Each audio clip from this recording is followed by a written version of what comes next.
At the 30th anniversary celebration banquet of the Moo Group, I wore a custom-made champagne-colored mermaid gown and held a glass of wine as I stayed close beside Ethan Gu. I am Cecilia Moo, the only daughter of the Moo family, and also the woman who has been his fiancée for 3 years. Ethan, this is Mr. Lee from Tianqi Group. He's very interested in our South City project. I gently reminded him by his ear, guiding the conversation toward the field he was best at. Ethan immediately understood, a confident smile spreading across his handsome face as he began talking smoothly with the guest. Everyone says Ethan is blessed to have found someone like me, someone who can manage formal occasions and the household. With the Moo family's resources and my support, his Gu Group has risen rapidly in the past 3 years, almost becoming a first-tier enterprise. Miss Moo, you're getting more and more beautiful. An elder who had long been close with the Moo family came over, smiling warmly as he greeted us. So when are you and Ethan going to get things done? We're all waiting for your wedding banquet. The smile on my face didn't shift at all. I simply lifted my glass and lightly tapped his. Uncle Warren, you're teasing me. Ethan's career matters most. I need to support him. Just then, Ethan finished talking with Mr. Lee and walked over, slipping an arm around my waist. The intimate posture was a public declaration of ownership. He smiled at Uncle Warren. Uncle Warren, once I return from Malaysia, Shishi and I will start preparing the wedding. You must come and witness it. My heart tightened for a brief moment. There it was again, always when I'm done, when this project ends. For 3 years, I've heard words like that well over 100 times. As the banquet reached its peak, Ethan, representing the outstanding young generation of entrepreneurs, went on stage to give a speech. Under the dazzling lights, he looked spirited and full of ambition as he eloquently described the grand blueprint of the Gu Group's future. I especially want to thank my fiancée, Cecilia, he suddenly said, turning his gaze toward me, his eyes full of deep affection. Without her support, there wouldn't be the Gu Group of today during these past 3 years. Many of you might not know this. Tomorrow I'll be flying to Malaysia to negotiate a project crucial to the next 10 years of the Gu Group. This may be our last long separation before the wedding. He paused, his voice spreading through the microphone to every corner of the hall, carrying a kind of charm that captivated people. When I come back, we'll get married. Thunderous applause and blessings erupted. I stood there, smiling and waving gently to the guests, but my eyes felt a bit warm. Maybe I was overthinking. He had made that promise in front of all the city's elites. This time, it had to be real, right? After the banquet ended, Ethan's assistant came over to pick him up, saying they needed to go back to the office for an all-night meeting to finalize preparations for tomorrow's trip. He hugged me and pressed a gentle kiss on my forehead. Only after watching his car merge into the stream of vehicles disappearing into the night did I slowly withdraw my gaze, feeling a bone-deep exhaustion. When I returned to the penthouse we shared, the large apartment was empty. Only the sound of my breathing echoed through the space. I had taken 3 shots of strong baijiu for him earlier, and now my stomach churned uncomfortably. I walked into the kitchen, poured myself a glass of warm water, and took small sips. My phone vibrated. It was a message from Lena, my best friend. "Cece, are you okay? You didn't look very well tonight." I replied, "Same problem as always.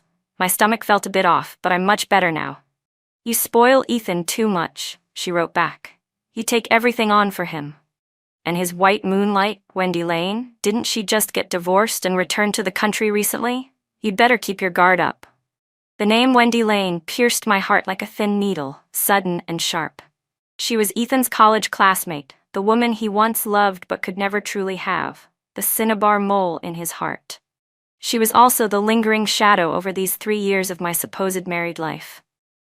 I took a deep breath and typed back. "Got it. Don't worry.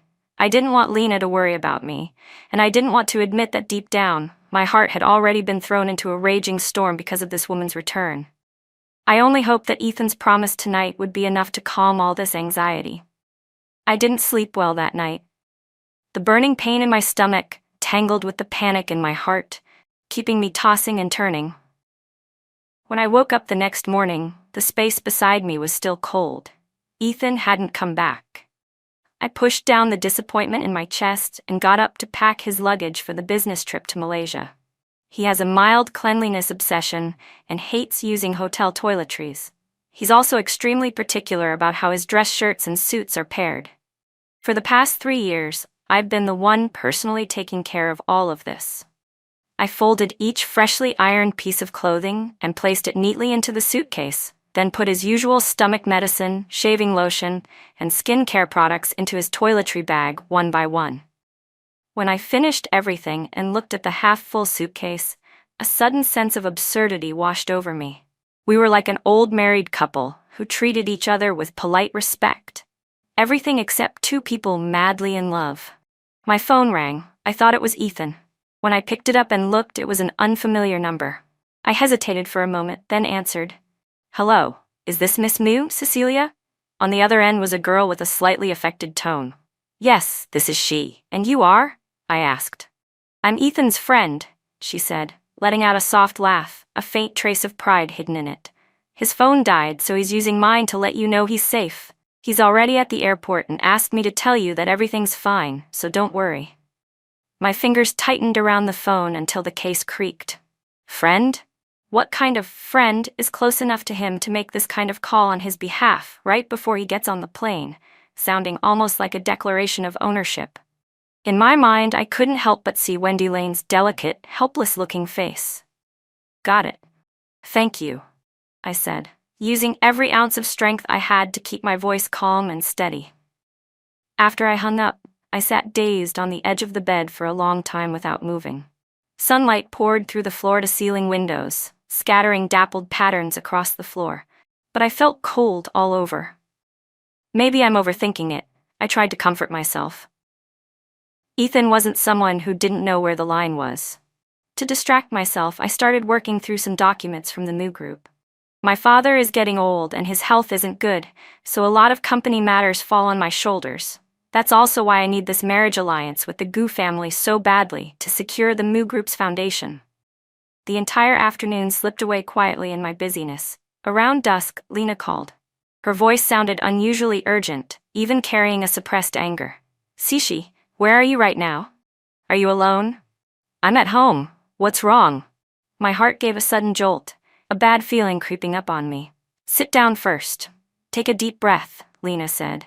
Her voice paused for a moment, then she spoke slowly, enunciating each word. "I have a friend who's traveling in Malaysia. He just sent me a few photos." My heart stopped. "Open WeChat," she said. Lena said, "I'm sending them to you now." My hand trembled as I opened WeChat. Almost the moment I tapped it, several high-resolution photos popped up. The background looked like the service hall of a city government office, full of exotic architectural details. And the two people in the center of the photos were none other than Ethan Gu.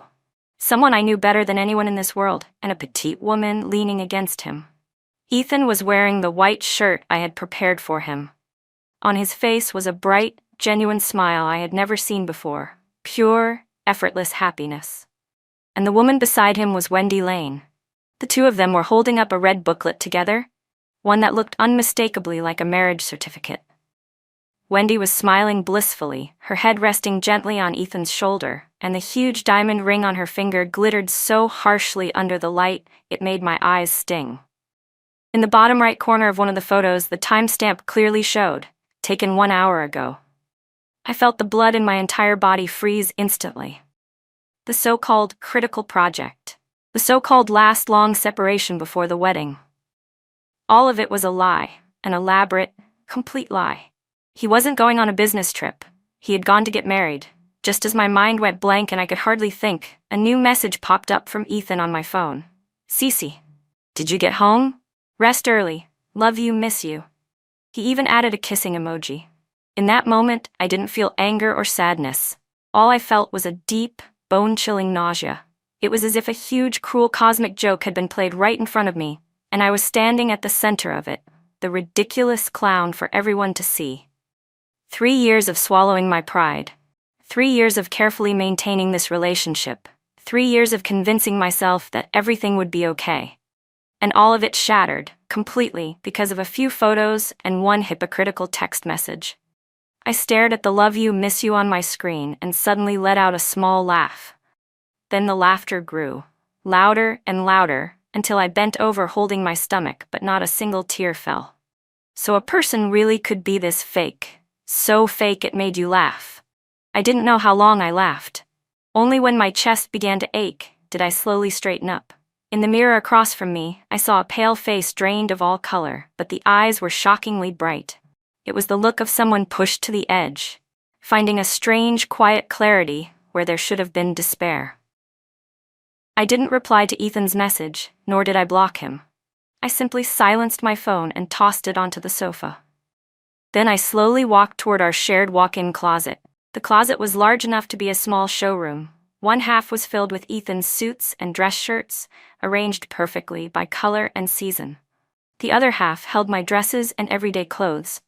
In the center, inside a jewelry display drawer, rested a velvet box. I opened it. Inside was a dazzling diamond ring, the main stone large as a dove egg, surrounded by tiny, brilliant cut diamonds. It was the ring Ethan had placed on my finger 3 years ago when we got engaged. He had said, "Sishi, this ring is called the Eternal Heart. It represents my eternal and unchanging love for you." How ironic that sounded now. I picked up the ring. Its cut was flawless, reflecting cold, sharp light under the lamp. I had treasured it like something sacred, wearing it for 3 years, never taking it off except for showering and sleeping. It had been a sweet shackle, constantly reminding me of my identity as Ethan's fiancée. Clutching it, I walked to the floor-to-ceiling windows in the bedroom. Outside, the city lights were sparkling, and the carefully designed landscape lake below shimmered under the night. I didn't hesitate at all. I lifted my hand and hurled the $10 million Eternal Heart with all my strength. The ring traced a small arc through the air, then dropped into the lake with a soft plunk, not stirring even the slightest ripple, almost as if it had never existed at all. After doing this, I felt the massive weight that had pressed on my heart for 3 years sink to the bottom of the lake with it. A wave of unprecedented lightness swept through my entire body. I turned and walked back to the study. From the deepest part of a locked drawer, I took out a black phone with no markings on it. This phone had never been turned on in the past 3 years. It had lain there quietly, like a forgotten promise, my final escape route. I inserted the SIM card. The screen lit up, showing only a simple interface with contacts and dial pad. There was only one name in the contacts, Ian Zhou. I took a deep breath and dialed the number I hadn't called once in 3 years. The phone was picked up almost immediately, no hesitation at all, as if the person on the other end had been waiting for this moment. "Sichi," a deep, calm male voice came through. Just 2 syllables. Yet they carried a quiet strength that soothed something raw inside me. He didn't ask why I hadn't contacted him for so long, nor what had happened. He simply said my name. My eyes stung instantly. 3 years' worth of bottled-up grievances, exhaustion, and helplessness suddenly found an outlet. But I still held myself together. I cleared my throat, forcing my voice to sound steady and controlled. "Ian," I said, though a faint tremble slipped through my tone without me realizing it, "I need your help." There was a short silence. Then Ian's composed voice responded, "Okay. Where are you? I'll come right now." "No," I cut him off. I walked to the window and looked out at the glittering night. Slowly, clearly, I said, "I want you to help me prepare a wedding, within 3 days, and it has to be the grandest anyone has ever seen." On the other side of the line, his breathing seemed to pause for a split second. "Who's the groom?" he asked, his voice unreadable. "Bookmark." I closed my eyes. When I opened them again, they were clear, cold, and resolute. "You, Ian." At a top luxury beachfront resort in Malaysia, Ethan Gu had just finished a wild celebration. Wendy Lane nestled against his broad chest like a gentle kitten, drawing small circles with her finger. "Ethan, do you think Cecilia will be angry?" Wendy's soft voice was sweet enough to drip, though her eyes held a faint glimmer of smugness. "She'll definitely be angry." Ethan let out a low chuckle and picked up his phone, glancing at the screen. As expected, there were still no messages from Cecilia. Instead of being worried, he felt a surge of satisfaction, an intoxicating sense of control. "Don't worry." He pinched Wendy's cheek lightly, his tone dripping with unquestionable arrogance. "She's just sulking like a little kitten. Sissy loves me more than anything. These past 3 years, everything she's done, for me, for the Goo Group, you know that better than anyone." His eyes glinted with contempt. "Besides, the Mew Group is basically a sinking ship, full of holes. They're only staying afloat because the Goo Group is holding them up. Without me, they'd go bankrupt in no time." He understood this better than anyone. A flicker of jealousy passed through Wendy Lane's eyes, but it was quickly replaced by sweetness. She pouted softly. "But you and I already got our marriage license. If she finds out and makes a scene—" "She won't," Ethan cut her off, his tone firm, as if stating an undeniable fact. "She's a smart woman. She knows exactly what choice benefits her and the Mew family the most. At most, she'll cry for a few days, throw a small tantrum." He tossed his phone aside, rolled over and pinned Wendy beneath him, lowering his head to kiss her. Between breaths, he murmured, "I'd bet anything, within 3 days she'll definitely call me sobbing, begging me to forgive her attitude. And when that happens, I'll coax her a little, buy her a handbag, and she'll go back to being the perfect partner she's always been." In Ethan's eyes, I, Cecilia, was no more than a kite in his hand. No matter how high I flew, the string was always firmly held by him. He could enjoy the scenery of the outside world as he pleased, but the moment he tugged the string, I should obediently return to his side. "Ethan, you're so bad," Wendy giggled as she wrapped her arms around his neck. The room was soon filled again with breathy sounds of intimacy. Completely immersed in the pleasure of conquest and his fantasy of the future, Ethan believed he'd made the smartest choice.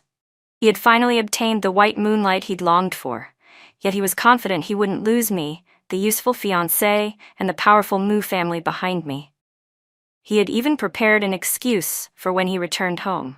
He would tell me he married Wendy only to help her escape the entanglement of her ex-husband, that it was merely a strategic arrangement. And with how much I loved and relied on him, I would believe it without question. What he didn't know was that the kite he thought he had tethered so tightly had already cut its own string the moment he made that arrogant bet. And what awaited him wasn't a fiancé crying for forgiveness, but a storm strong enough to crush all his pride and confidence into dust. Meanwhile, far away back in our city, I was sitting face to face with Ian Joe. We met at Skyline Club, the most exclusive private clubhouse in town, known for its impeccable security and complete privacy. Ian's private jet had landed just hours ago. He still looked a bit travel-worn, but his deep, star-bright eyes remained steady and sharp, as if he could see through everything. He gently pushed a cup of warm milk toward me. He didn't ask how I'd been these 3 years. He didn't question why I suddenly made such a drastic decision. He simply sat there quietly, listening as I recounted, with the calmest voice I could manage, everything I had endured over the past 3 years, and everything that had happened yesterday. When I finished, he stayed silent for a long time. Something complex churned in his eyes, pain, anger, and something else I couldn't quite name, before all of it settled into a low, heavy sigh. "Cece," he finally spoke, his voice slightly hoarse. "What do you want to do? I'll help you." Those 8 simple words gave me more comfort than all of Ethan's 100 I love yous put together. "I want to get married," I said. "A wedding so grand that the entire city, no, the entire world, will see it." I met his gaze, unwavering. "I want Ethan Goo to know that I, Cecilia Moo, am not something he can put a price on or throw away at will." "All right." Ian nodded without a trace of hesitation. Then he reached into the briefcase he had brought with him. He took out a document and slid it toward me. "What is this?" I asked, puzzled. "A prenuptial agreement," Ian Zhao replied, his gaze steady and unquestionable. 51% of all my personal assets will be transferred to your name the moment you sign. No matter what happens between us in the future, they will be yours." I picked up the document and flipped through a few pages. Listed inside were assets ranging from shares in multinational corporations to properties all over the world, along with massive amounts of liquid capital and investment portfolios. Its total value was enough to buy 10, no, even 100, Goo Groups. I stared at him in disbelief. I had thought coming to him was a transaction, a collaboration where each of us got what we needed. I would offer myself in exchange for his help, and he would gain what he once may have wanted, me. But what he offered wasn't a bargain, nor leverage. It was unconditional trust, complete and unwavering. Facing this prenuptial agreement that could drive anyone mad with greed, I felt an unexpected calmness wash over me. I lifted my head and met Ian's deep, steady gaze. There was no calculation in his eyes, not even the faintest trace of it. Only unguarded sincerity, pain for me, and a kind of gentle resolve. He wasn't trying to buy me. He wasn't flaunting some extravagant bride price. He was telling me, in his own way, that I could trust him completely, that he would be the strongest shield behind me. For 3 years I had begged for a sense of security from Ethan Gu and never once received it. And now Ian had handed it to me effortlessly with nothing more than a simple document. My heart felt as if it had been submerged in warm water. The hard, sharp edges I had built around myself began to soften. But I knew this wasn't the time to drown in emotion. I slowly pushed the agreement back toward him. "Ian," I said softly. My voice wasn't loud, but it was unusually clear and steady. "Thank you, but I can't accept this." His brows twitched almost imperceptibly. "Why? Do you still think this is some sort of transaction?" "No." I shook my head and looked straight into his eyes. "It's precisely because it's not a transaction that I can't accept it. If I take this agreement, then how am I any different from Wendy Lane, who married Ethan for money?" I paused, took a deep breath, and finally told him the truth from the bottom of my heart. "I came to you not for your money, Ian. I came because you are you. Because you are the only person I believe has both the ability and the willingness to help me. What I want isn't charity. I want a partnership, one where we fight side by side." Ian gazed at me silently, emotions shifting and deepening in his eyes. After a long moment, the corner of his mouth lifted slightly, forming a faint curve. That small smile softened the natural coldness and distance he carried, making him seem unexpectedly gentle. "All right," he said. "A partnership." Then, right in front of me, he picked up the priceless prenuptial agreement.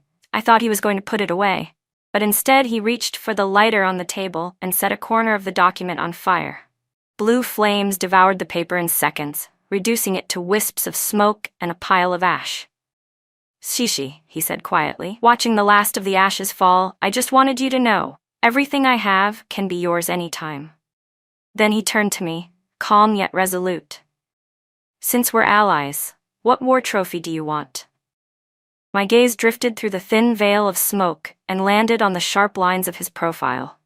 In that moment, I finally understood why my grandfather always said, when we were young, "This boy from the Zhou family will be extraordinary one day."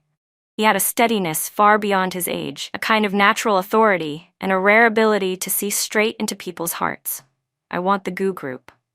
I spoke each word slowly and clearly, stating my goal without hesitation. "Good." Ian Zhou smiled, a smile carrying a sharp, unstoppable confidence. "Then we'll treat it as our war trophy."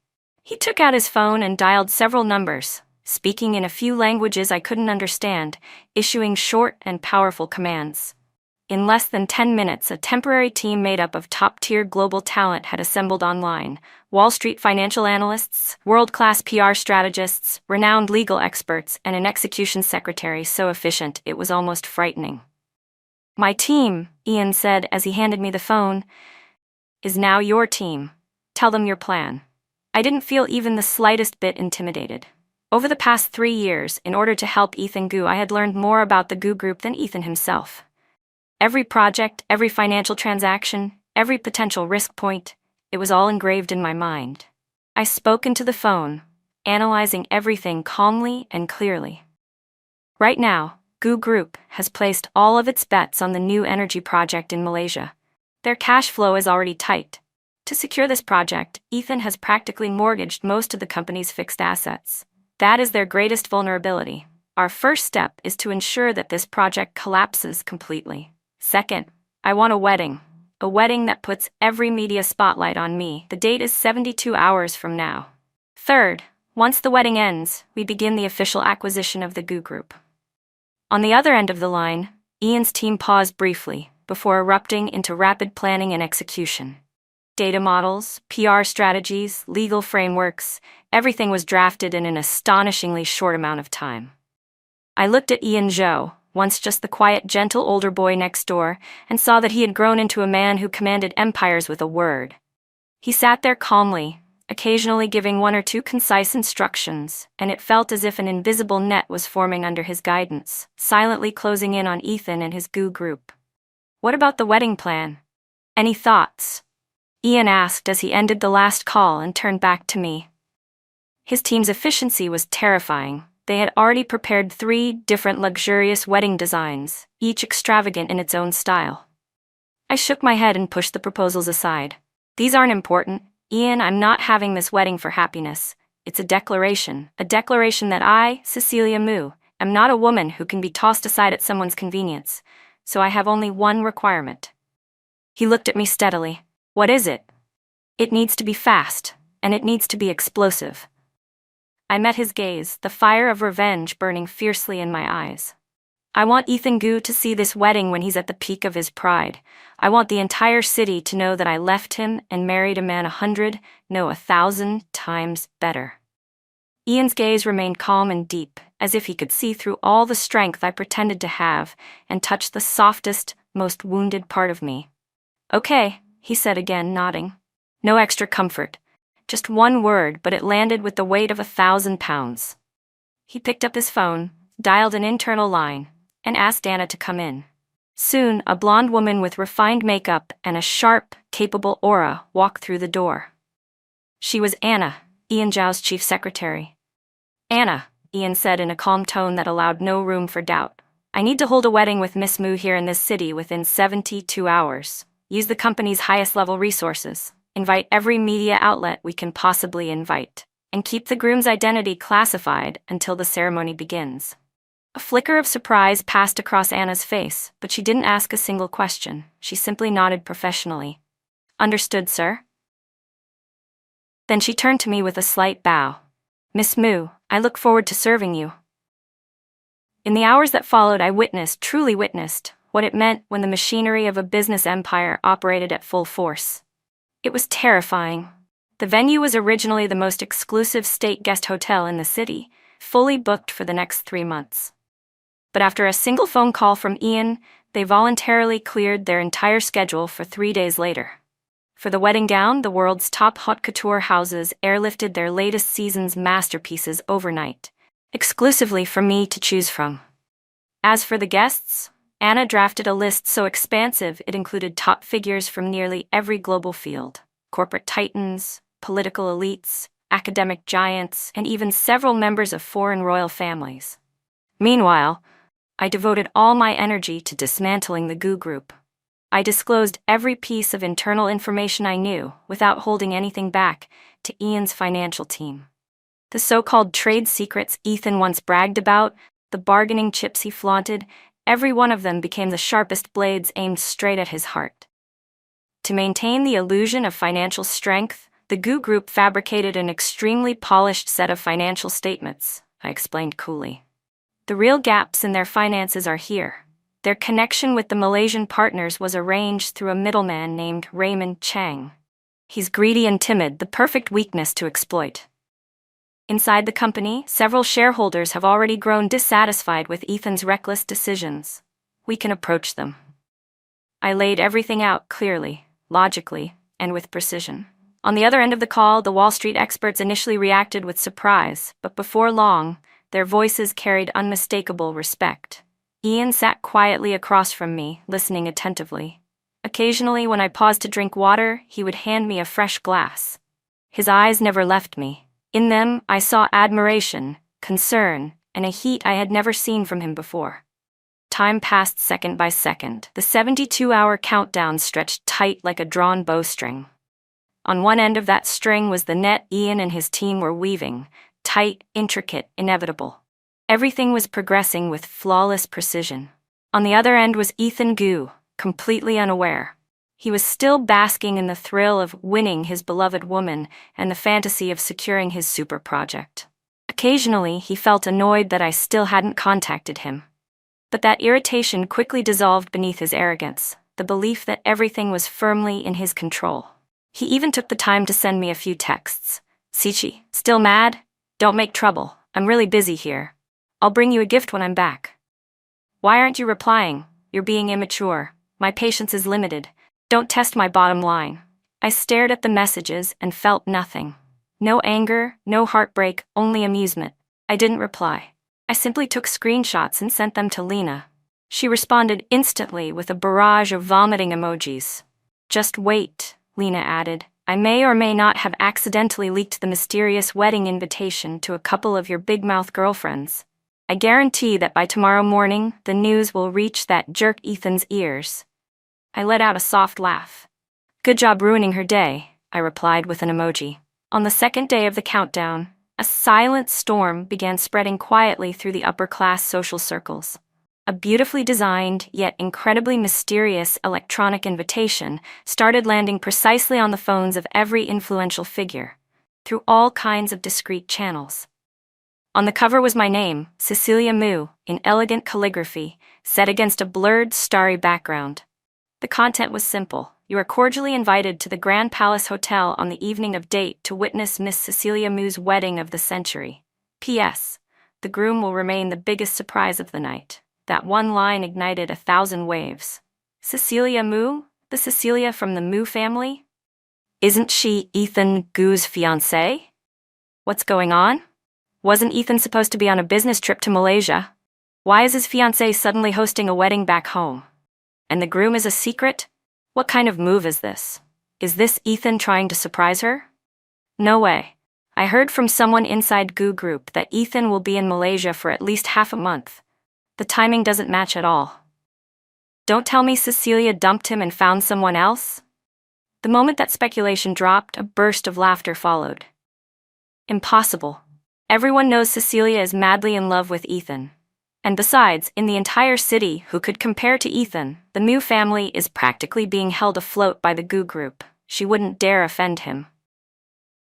Rumors and gossip spread through the wives' circles, luxury social clubs, and supercar groups like a virus. And naturally, the news quickly reached Ethan in Malaysia. A childhood friend of his sent him a screenshot of the invitation, along with a teasing message. Not bad, man. Controlling such a huge surprise wedding from overseas? What show is your Cecilia putting on for you? When Ethan saw the invitation, his first reaction was disbelief, absurdity. He frowned and zoomed in to examine my signature. He recognized it. It was indeed mine. His expression darkened. What's wrong, Ethan? Wendy Lane asked as she stepped out after finishing her facial treatment, wearing a silky robe, wrapping her arms around his waist from behind. Ethan handed her the phone and let out a cold snort.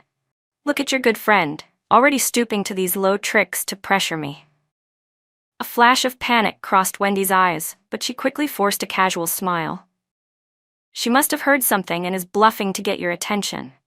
Women love little theatrics like this. Ethan agreed immediately. The more he thought about it, the more he believed this had to be my scheme. I must have been staging a fake wedding to throw him off, trying to force him to abandon his critical project and fly back to reassure me. Naive.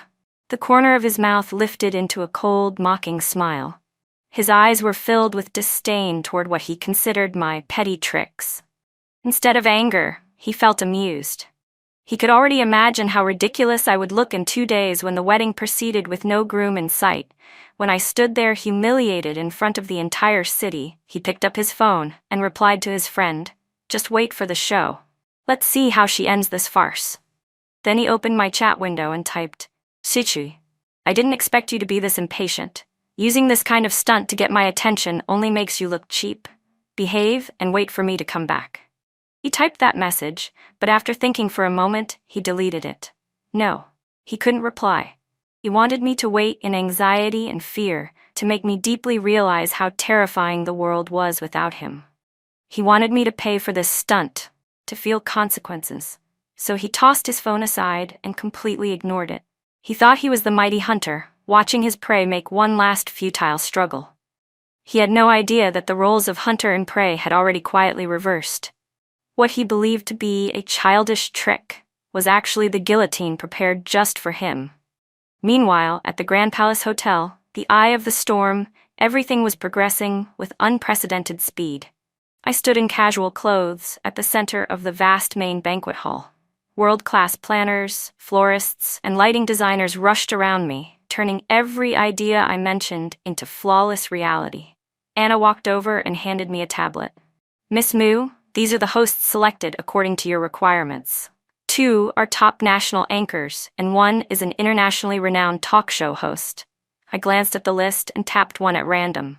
This one. Anna swiped to the next page. These are the latest RSVP results. Out of the 500 invitations we sent, 498 have confirmed their attendance. The remaining 2, one is conducting scientific research in Antarctica, and the other is currently aboard the International Space Station. I nodded. The result didn't surprise me at all. No one would refuse an invitation coming from Ian Zhao. And the media? I asked. Top 20 leading global media outlets have all dispatched their best teams. The event will be live-streamed worldwide. On the evening of the third day, the entire city seemed to ignite with excitement over this sudden, monumental wedding. The main road leading to the Grand Palace Hotel was placed under temporary traffic control. One after another, limited edition luxury cars rolled through under flashing police escorts. The people stepping out were faces typically seen only on the covers of financial magazines or in international news broadcasts. Each of them arrived in formal attire, wearing perfectly practiced social smiles. Yet deep in their eyes, curiosity and anticipation flickered uncontrollably. Everyone wanted to know, who was the mysterious groom? Who was capable of making Cecilia Mu, the Mu family heiress, openly break with Ethan Gu? Who could summon such a staggering assembly of global elites? Who was important enough for the world to hold its breath? Inside the main hall, the venue had been transformed into a dreamlike paradise. Tens of thousands of premium white roses, air-shipped from the Netherlands, formed an endless sea of flowers. From the ceiling hung countless cascades of crystal and diamond lights, like galaxies pouring from the heavens. The media had gone insane. Flash after flash lit up the hall as reporters tried to capture every corner of this unimaginable extravagance. My God, this scale is insane. How much did this cost? This isn't money anymore. This is power. Who on earth is the groom? I swear we're witnessing history tonight. Meanwhile, I sat in the private dressing room backstage, allowing the world's top styling team to put the final touches on my makeup. In the mirror, a face both familiar and unfamiliar stared back at me. The exquisite makeup concealed every trace of exhaustion and hurt, leaving only a pair of stunningly bright eyes. But those eyes held none of the shyness or joy a bride should have. Only a cold, sharp determination. A cutting edge. The gown I wore was a one-of-a-kind haute couture wedding dress that Dior's head designer had created overnight exclusively for me. The skirt was embedded with exactly 9,999 tiny South African diamonds, shimmering under the lights as if I were wrapped in the entire night sky. "Sichi, you look beautiful today," Lena said quietly behind me. Her eyes were slightly red as she looked at my reflection in the mirror. She was probably the only person in the world who understood what kind of fierce, desperate battle was hidden behind this extravagant wedding. I glanced at her through the mirror and smiled faintly. "Why are you crying? You should be smiling." "Yeah, smiling," she said, voice trembling. "Smiling because you finally see someone's true colors. Smiling because you finally have the courage to break free from that cage disguised as love." A gentle knock sounded on the door. Anna stepped in and bowed respectfully. "Miss Mu, the auspicious hour has arrived. Mr. Zhao is already waiting outside." I took a deep breath. With Lena supporting me, I slowly stood up. The heavy skirt trailed across the floor, making a soft rustling sound, like the beginning of a farewell song. When I pushed open the dressing room door, the noise outside seemed to stop instantly. Ian Zhao stood at the end of the carpet. He wore a perfectly tailored black handmade suit. His posture was straight and steady, his tall frame outlined by the soft lighting, highlighting the sharp structure of his features. The eyes that usually carried a distant, cold indifference were now fixed on me without wavering, filled with an intensity I had never seen before, something burning and overwhelming. He stood there silently, yet he felt like the center of the universe, radiating a powerful presence that couldn't be ignored. My heart skipped a beat, unexpected and uncontrollable. Holding up my skirt, I walked toward him through the long corridor. With every step, scenes from the past 3 years flashed rapidly through my mind. Ethan's sweet lies, his detached indifference, his obsession with Wendy, and my own humility and endurance. By the time I stopped in front of Ian, those memories froze, shattered, and dissolved into nothing. Ian extended his hand toward me. His palm was broad and warm. "Ready?" he asked, his voice low and gentle. I placed my cold hand into his. "Ready."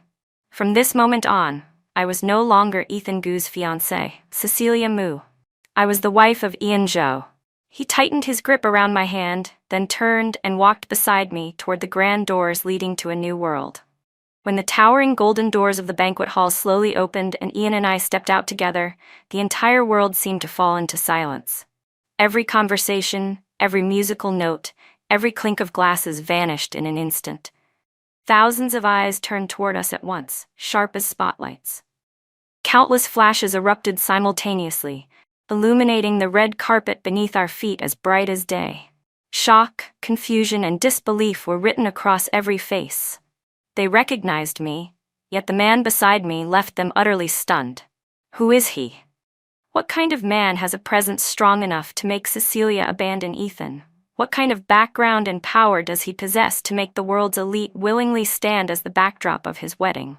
Those questions filled the minds of everyone present, and through the global live stream, they spread to every viewer around the world.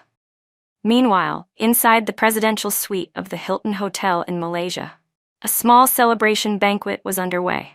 Ethan Gu was in high spirits, raising his champagne glass and drinking heartily with several core members of the project team. He had done it. Just an hour ago, he officially signed the billion-dollar new energy cooperation agreement with the Malaysian side. Once this project succeeded, the market value of Gu Group would at least triple. And he, Ethan Gu, would become the hottest rising star in the country's business world. Congratulations, Mr. Gu. Mr. Gu, you're truly impressive for someone so young. Compliments and flattery poured over him endlessly. Ethan basked in all of it, already seeing himself standing at the peak of a business empire.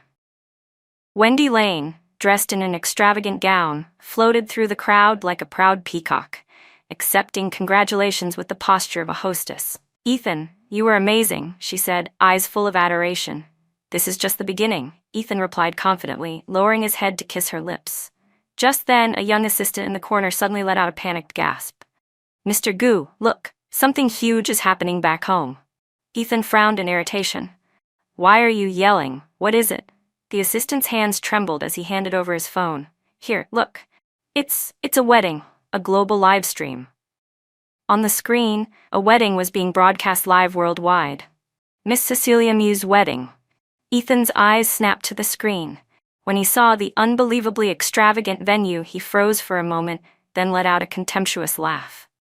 "Oh, so she really went through with it," he sneered. "Quite the production. Let's see which random nobody she dragged in to play groom with her." With amusement, he raised his glass, ready to enjoy what he thought would be my humiliation. Wendy leaned closer, smiling smugly as well. On the live stream, the grand doors of the banquet hall opened. I stepped out slowly, wearing the diamond-studded wedding gown. "She dressed up nicely, I'll give her that," Wendy muttered with a sour tone. Ethan said nothing. His eyes had locked onto the man standing beside me, just a back view, just a side profile. Yet it sent a suffocating, inexplicable pressure crashing into him. Who is that man? His brows knitted instinctively. Others began crowding around, staring at the screen. No idea who he is. Never seen him. But that kind of presence, he's definitely not ordinary. As the discussions buzzed, the live stream camera slowly zoomed in, starting from the way Ian and I held hands, tracing upward, until it finally landed on Ian Zhou's sharply defined face. In that instant, the entire presidential suite fell into absolute, deathly silence. Everyone's expressions froze. Ethan's pupils shrank violently to the size of a needlepoint the moment he recognized that face. The smile on his lips didn't even have time to fade, it simply twisted into something grotesque and stiff. His vice presidents turned ghost pale. One of them trembled so hard he dropped his champagne glass to the floor. Crash! The sharp sound echoed painfully in the suffocating quiet. That's... One of the vice presidents stammered, his voice shaking like he'd just witnessed something out of a nightmare. "It's... him, isn't it? That man, that's... the one who said to never appear in public. The ruler of the Zhou Empire. Ian Zhou." Those 4 words detonated inside Ethan Gu's mind like a bomb. He staggered back a step, staring at the screen in complete disbelief. That man, the one spoken of in business legends like a mythical figure. The man he had tried every possible connection to meet, spent ridiculous sums of money just to get close to, yet couldn't even reach the man's assistant. The man who controlled the lifeline of global finance. The man whose single sentence could collapse a nation's economic system. And now, that man had become the groom of the woman Ethan Gu had abandoned. No, impossible. Absolutely impossible. Ethan muttered, his face turning paper white. He felt his entire worldview collapse into dust within seconds. The Gu Group he was so proud of, the billion-dollar project he just signed, in front of this man, they were nothing more than dust. And the woman he had always treated as a burden, a tool, Cecilia, had boarded an aircraft carrier he didn't even qualify to look up at. A huge wave of absurdity and fear swallowed him whole. The champagne flute slipped from his numb fingers, crashing to the floor and shattering. Golden liquid splashed across his expensive suit pants, but he didn't even notice he had lost completely, utterly, to the point of devastation. The moment he arrogantly made that 3-day bet, he had already lost everything. The morning after the wedding, I woke up on a soft, oversized bed. Sunlight filtered through the heavy curtains, casting a golden stripe across the floor.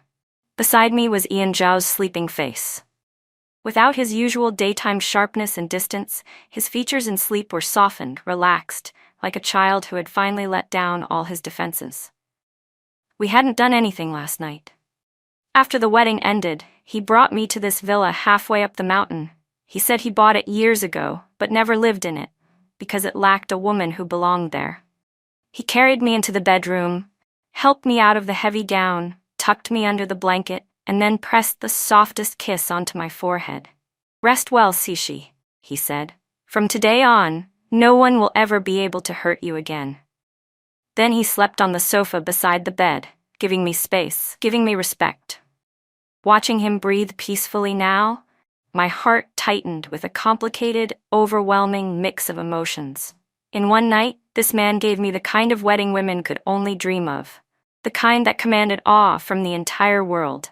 He gave me the highest honor and dignity, yet also the gentlest, most thoughtful protection. My phone was vibrating violently on the nightstand. I didn't even need to look to know it was Ethan. From the moment the wedding live stream ended, his calls and messages hadn't stopped. I ignored them. I got out of bed and pulled the curtains open. The whole city stretched before my eyes. The morning light soft, the sea of clouds rolling, beautiful like a painting.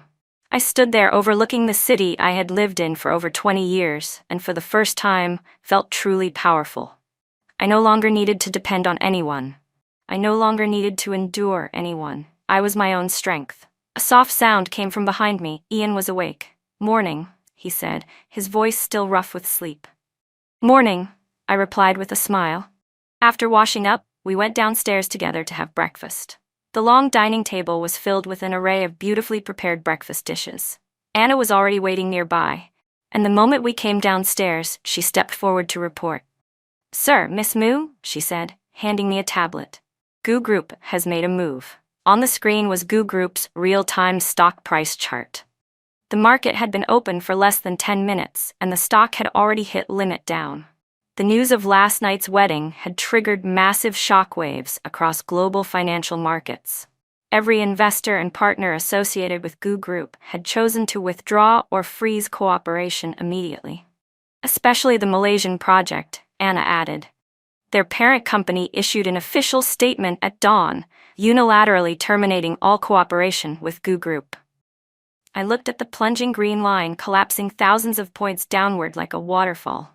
My heart remained calm. All of this had been within my expectations. "Why?" Ian suddenly asked casually, as if discussing the weather. "Why did they terminate the cooperation?" Anna paused, then quickly understood. Because their parent company was fully acquired by Zhao Corporation late last night. The hand holding my coffee cup paused slightly. I lifted my gaze toward Ian. He continued cutting into his eggs with a serene, elegant expression, as if he had merely mentioned a trivial detail. Only then did I realize he had done far more for me than I ever imagined. He didn't just give me a wedding. Long before I even noticed, he had already cleared away the biggest obstacle in front of me. He didn't boast, didn't announce it, didn't ask for praise. He simply paved the entire road quietly for me. What about Ethan Gu now? I asked. Anna replied, from what we know, he flew back overnight from Malaysia, should have just landed. A professional smile tugged at her lips. But I believe what he's facing now is far more than just a collapsing stock price. A breaking financial news alert popped up on the tablet screen. Breaking: Gu Group is officially under investigation by the Securities Regulatory Commission for suspected large-scale financial fraud and commercial misconduct. Cutting off the lifeline. This was Ian Zhao's true style. Swift, precise, lethal. A strike that left no room to breathe. At that very moment, Ethan was riding in a speeding taxi when he saw the news that his company had been placed under investigation. He hadn't slept all night. His bloodshot eyes and haggard expression made him look like a gambler who had lost everything. He couldn't understand how everything had fallen apart so quickly. Just moments ago, he had been the shining star of the business world, the man with $1 billion project, the man with the woman he desired in his arms, the man envied by everyone. But in the next moment, he had become the city's biggest joke. His company was on the brink of bankruptcy. And the white moonlight he had sacrificed everything for, Wendy, quietly distanced herself the moment she heard he might lose everything, claiming she felt unwell. He frantically called me, texted me. Cece, let me explain. There were reasons I married Wendy. Cece, I was wrong. I was really wrong. Please give me another chance. Please. Why are you doing this to me? Were the 3 years we shared all fake? Pick up, Cece. Answer the phone. Cece, answer me. Every message disappeared into a void. And when he saw the breaking news about the investigation, the last thread of his sanity snapped completely. Financial fraud, commercial misconduct, these were Gu Group's deepest secrets. Other than him and a few senior outsiders could never have known, unless there was an insider. A terrifying realization struck Ethan Gu like lightning. There was only one person in this world who understood his company's internal structure, its financial weaknesses, and even the small tricks he had buried in certain contracts. Mu.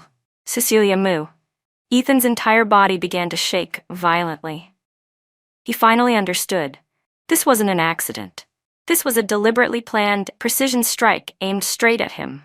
And the woman he thought was fragile, naive, dependent on him, the woman he believed couldn't live without him, was actually the most lethal sniper in this entire ambush. He grabbed his backup phone and dialed my number. This time, the call connected. Cecilia. Ethan screamed the moment the line opened. His voice was already hysterical. It was you. You did all this, didn't you? You leaked the company's secrets, don't lie to me. I was sitting in the garden of the villa, leisurely enjoying afternoon tea. Warm sunlight washed over me while a gentle breeze carried the scent of flowers.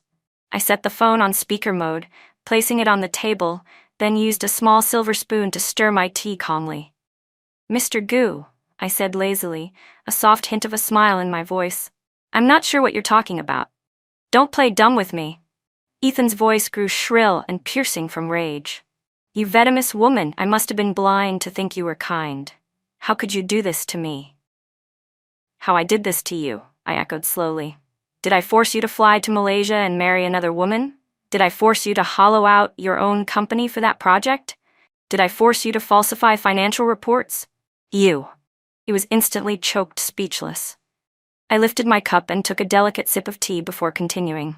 Ethan, have you ever considered that everything you're facing now is simply the consequence of your own choices?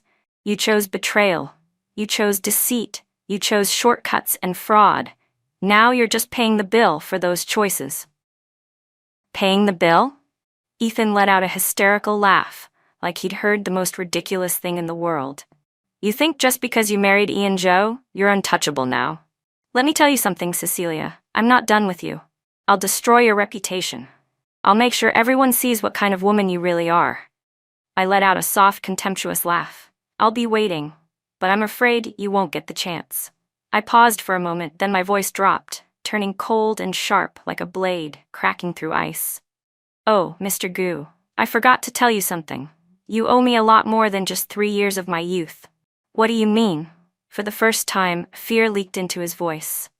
Nothing much. I replied, my tone carrying a cruel hint of satisfaction. Just that this is only the beginning. Everything you took from my family, I will make you pay back double. As for what you owe me personally, I let out a small exhale. You can use your precious goo group as interest.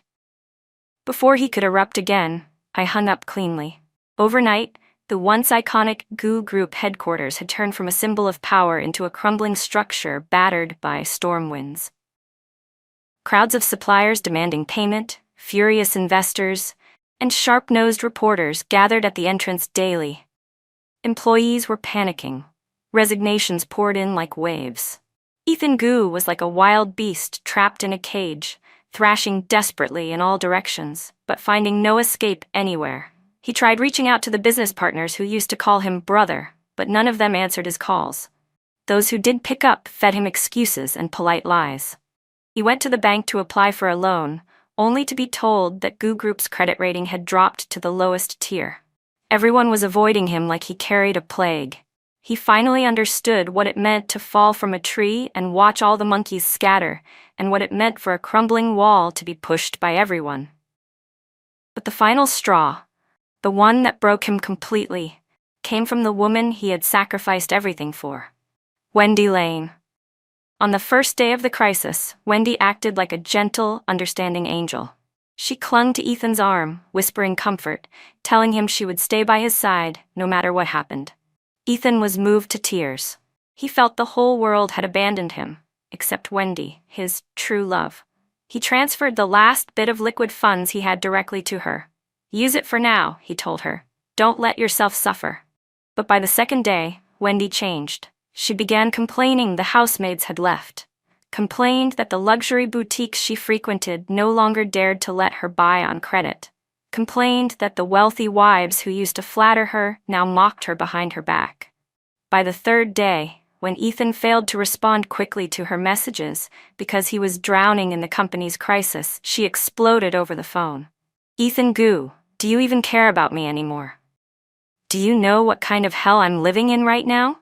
I must have been blind to give up all those amazing suitors just to be with you, useless trash." Ethan was scolded like a dog, feeling furious and wronged.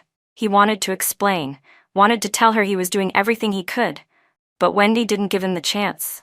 "I don't care. I want to see the newest Hermes bag tomorrow. If not, we're done." She hung up straight after throwing down that ultimatum. And that phone call was what snapped Ethan awake. For the first time, he remembered what the 3 years with me had been like. No matter how severe the company's problems were, I had never complained. I stood by him quietly, analyzing, solving problems, even using the Mu family's connections to patch the holes he created. He used to think all of that was natural, something he deserved. Now he realized just how rare and precious that devotion had been. He sent someone to investigate Wendy's bank records. The results chilled him to the bone. The money he transferred to her was being moved bit by bit into a mysterious overseas account. And he also learned that recently, Wendy had been getting very close to a European tycoon in his 60s. She had already secured her next target. The pure, perfect love he worshipped, his so-called white moonlight, was nothing more than a calculating, vain parasite. She didn't love him, Ethan Gu. She loved the lavish lifestyle he provided. That night, Ethan rushed home. He wanted to confront Wendy, tear off her mask. But when he opened the door, he was greeted by an empty house. In the walk-in closet, all of Wendy's designer clothes, bags, and jewelry were gone. Only one thing remained on the table, a divorce agreement already signed by her.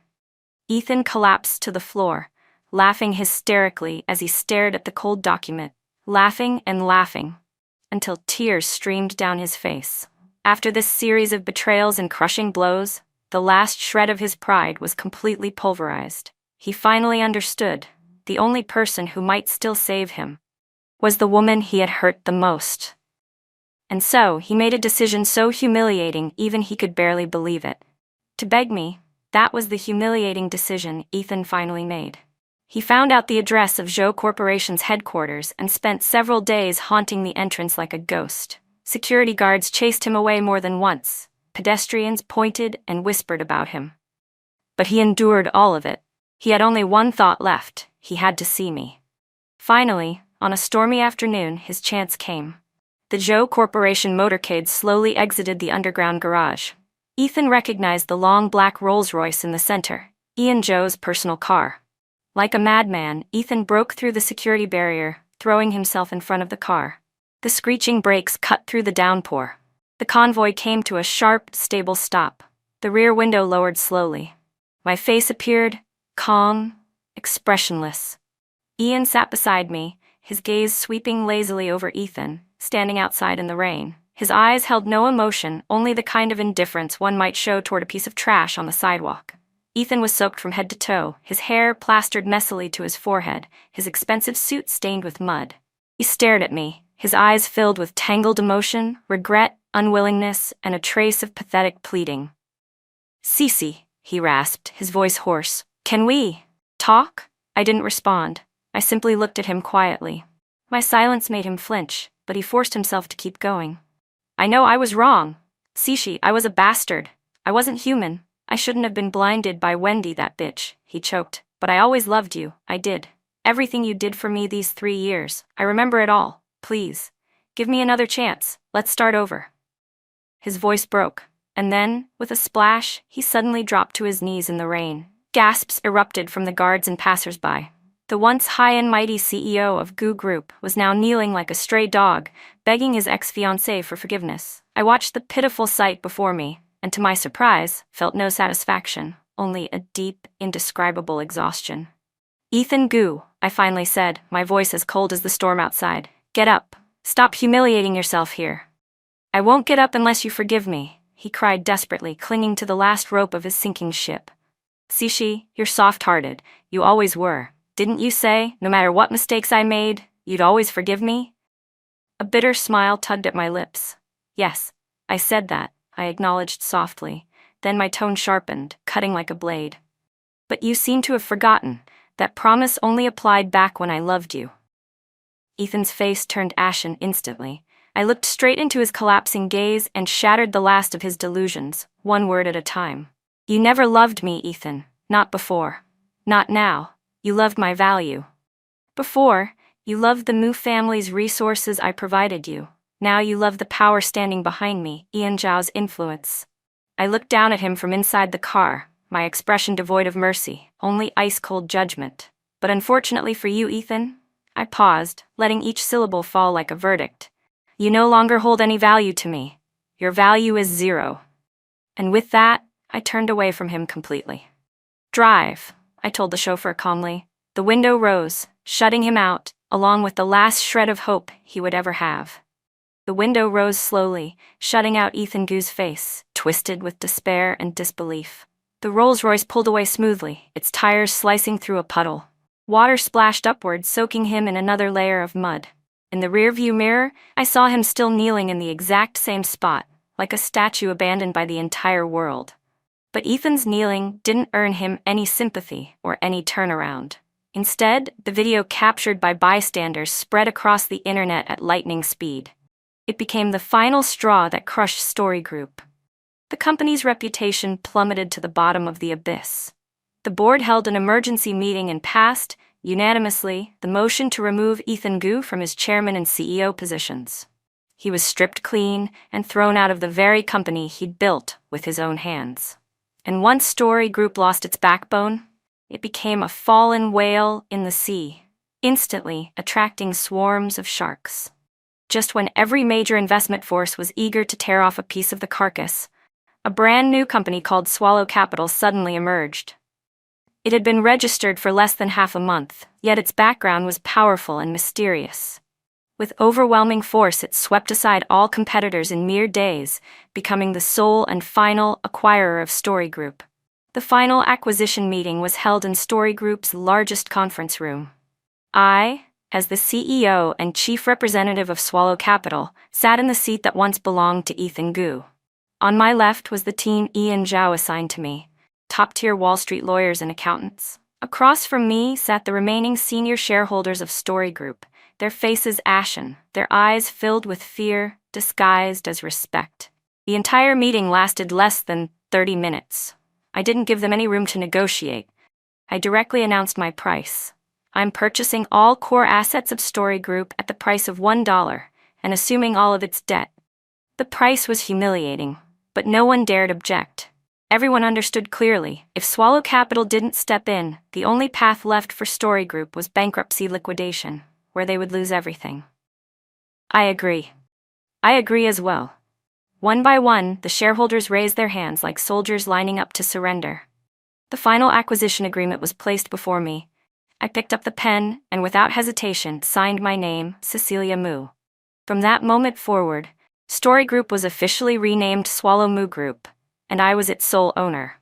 After the meeting, I stood by the floor-to-ceiling windows watching the traffic below. At some point, Ian came up behind me and wrapped his arms gently around my waist. "How does it feel?" he asked, resting his chin lightly on the top of my head. "Nothing much," I answered honestly.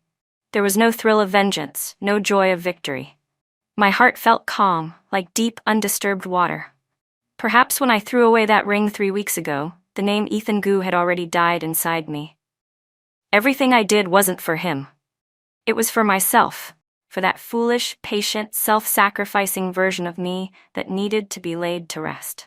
Just then, something flickered at the edge of my vision. Through the frosted glass of the conference room door, I saw a familiar silhouette, Ethan. He was standing there, hollow-eyed and lost. He was probably told what happened and came for one last, desperate attempt. But the security guards wouldn't even let him inside. He could only stand there like an outsider, watching the empire he once ruled crumble without him. He was watching the empire he once ruled being buried by the woman he looked down on the most and buried by her own hands. Our eyes met through the glass. I saw the bloodshot red in his gaze. I saw the despair tightening his face. I saw his lips trembling, forming silent words. I understood the shape of them. Why? I didn't answer. Instead, I turned and buried my face in Ian Zhao's chest, whispering softly, "Let's go home." "Okay," he murmured. "Let's go home." Ian held me close as we walked away without ever looking back at the man the world had already abandoned. And just like that, everything regarding Ethan Gu settled into dust. The last updates about him came from Linda Lin. She told me that after going bankrupt, Ethan couldn't bear the blow. His mental state deteriorated. As for Wendy Lane, she never married into that European noble family she dreamed of. That old tycoon had only been playing with her. Once the novelty faded, he tossed her aside. She spent all of Ethan's money. With nowhere left to go, she eventually returned home, surviving on scraps of old social connections and drifting through low-end parties, nothing more than a decorative social plaything. Those two people finally received exactly what they deserved. And none of it had anything to do with me anymore. My life unfolded into a completely new chapter. With Ian's help, I quickly reorganized Story Group, now Swallow Moo Group. I cut away the flashy but useless bubble projects and shifted the company's focus to real industry and tech innovation. At the same time, I resolved the long-standing financial problems within the Moo family business. I was busier than ever, yet more fulfilled and happier than I had ever been. Because now, I was no longer living for anyone else. Everything I built belonged to me, and was done for me. Ian Zhou remained my strongest support. He never interfered with my decisions, but whenever I needed it, he gave me the most precise advice. He stayed up late at the office with me, and when I was exhausted, he always prepared a warm late-night meal. Through his actions, he taught me that real love isn't possession or control, but respect, support, and fulfillment. One weekend night, he brought me to the top floor of the villa. It was a fully glass observatory, facing an endless stretch of shimmering stars. "This," he said, "is your gift." Ian pulled out an old leather-bound photo album and handed it to me. Confused, I opened it.